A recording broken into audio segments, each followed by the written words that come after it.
'Yan uwana 'yan Nijar wanda ba su san ya za su yi bote ba, ga yadda za ka yi.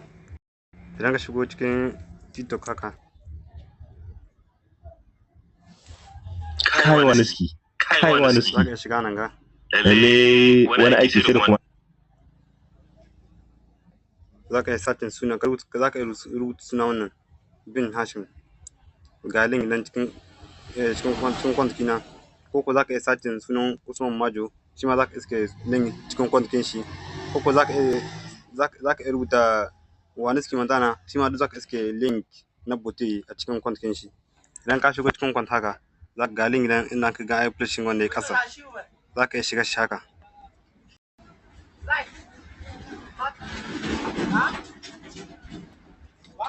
Wala, yanzu ga mutanen da akwai nan, za ka ja ƙasa, kai ƙasa, wanga duk ba su da amfani gare mu, kai ƙasa. Kun ga namu gashi, namu suna na tara.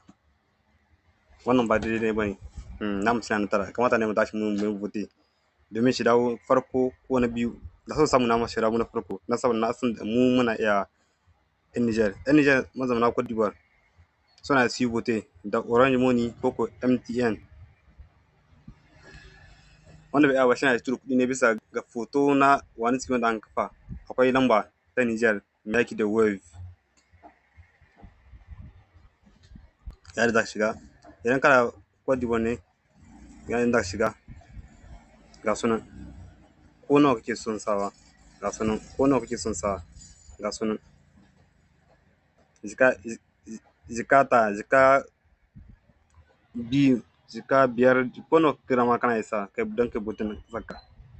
Wannan bote jama'a abinda muke son mu tuna da shi, ba shi za mu bote ba, ƙasar ce za mu bote.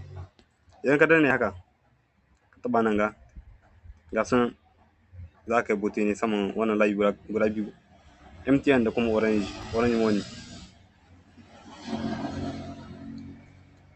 Don haka na bar ku lafiya jama'a, ya bote. Bukata ci gaskiya muna na biyan ba, ko ba gaskiya bukata ce muna na tara ba. Kamata ce mun dawo na farko ko na biyu, na sanar muna iya 'yan Nijar domin muna da zuciya.